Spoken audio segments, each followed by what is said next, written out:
इस हॉस्पिटल में वर्किंग है या बाहर से है? नहीं मैम, मैं ग्रेड ए पोस्ट में हूँ, मैं वर्किंग हूँ। कोविड के टाइम से ही मैं यहाँ वर्किंग हूँ। फर्स्ट टाइम जब हम यहाँ आए थे मैम, हमारे को जब ज्वाइनिंग किए थे तो यहाँ पैर रखने का जगह ही नहीं था, इतना गंदा था, इतना बहुत ही बुरा कंडीशन था।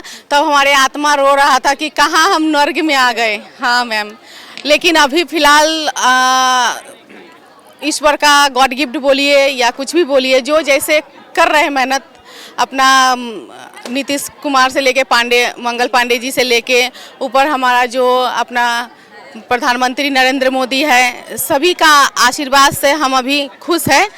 पर एक ही दुख है हमारे दिल में कि अभी भी हम बेटी बिहार में सुरक्षित नहीं हैं।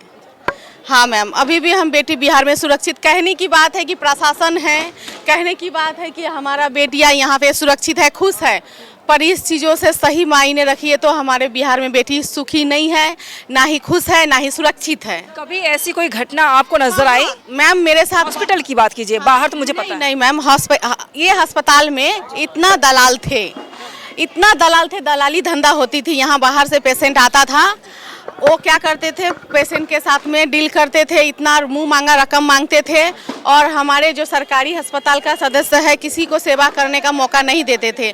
वो अपना पैसा डील कर लेते थे, उन्हीं के साथ में ज़बरदस्ती जबरपुर पैसा लेके और उनके साथ में पेशेंट को केयर करते थे। मेडिसिन के बारे में उनका नॉलेज हो ना हो, पर वो खुद ही डॉक्टर से बड़ा बन जाते थे। क्या अब लगता है कि वो सारी चीज़ें खत्म हो गई हैं? अभी भी खत्म हुआ है मैम, लेकिन नहीं, पूरा खत्म नहीं हुआ है अभी भी मैम। अभी भी हाँ 100% में कम से कम 60% खत्म हुआ, तो 40% है, लेकिन उससे खतरा है। पहले तो चोर था, अभी डकैत है। पहले छोटा छोटा चोर था मैम, पर अभी तो डकैत है। रिले करिए। जी, मैं रिले करूंगी। मैं आपकी बात मैंने सुनी है और रिकॉर्ड आप है जी, बोलिए। और जो मैम देखिए मैम, हमारे जो डॉक्टर्स है, हमारे जो डीएस है, मैनेजर है, सीएस है,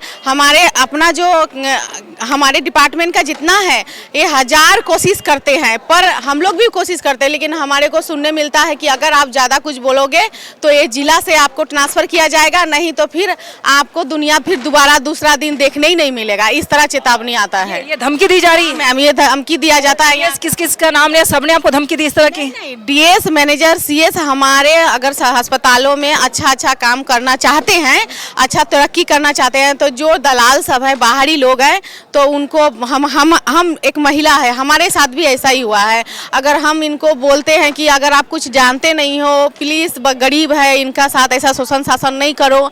मेहनत करने के बाद कोई अगर आपको खुशी से मिठाई खिलाता है या कुछ देता है, वो आपका इनाम है, पर आप किसी के साथ लाखों रुपया लेना, घर बेच देना, घर बेचवा देना, किसी का साथ में सारा आर्थिक स्थिति के जुलूम कराना, ये बहुत गलत है मैम।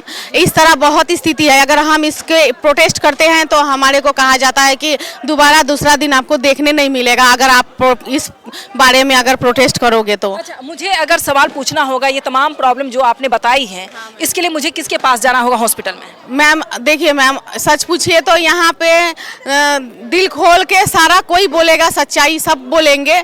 सभी चाहते हैं तरक्की, हाँ सभी सबका अच्छा चाहते हैं। और एक बात है, जाति भेद प्रथा बोलते हैं उठ गया, लेकिन अभी भी जाति भेद प्रथा नहीं हटा है मैम। एक दूसरे का जाति लेके हम लोग को भी कभी हिंदू मुस्लिम कैसा बात, इस तरह जैसे मैं जब रेंट लेने गई मैम, तो मेरे को पूछा जाता है आप कहाँ से हो, कौन सा जात से हो, क्या है नाम, तो अभी भी जाति प्रथा ये अररिया में है मैम। तो आप बताओ, ये इस तरह का कहता है कि हमारा जाति प्रथा नहीं है, लेकिन ये जाति प्रथा है। और दूसरा नंबर, छोटा चोर तो हमारे अपना अररिया से हट गया, लेकिन अब तो बड़ा आपने कंप्लेन की है, उस कंप्लेन पर मैं एक्शन लूंगी और मैं खुद इससे बात करूंगी। आपके हॉस्पिटल के जो जिम्मेदार लोग हैं उनके पास जाऊंगी। मैम एक बात और भी बोलना चाहती हूँ मैम, हमारा अस्पताल में हम लोग सारा कर्मी, डॉक्टर्स से लेके डीएस मैनेजर, हमारे स्टाफ लोग, जितना भी नर्सेस है, सभी कोई चाहते हैं कि हम अपना काम अपने से खुद से डेवलप करें, अच्छा करें, लेकिन कुछ दबाव बाहरी आता है जो हम लोग नहीं सकते करने मैम वर्किंग टाइम में।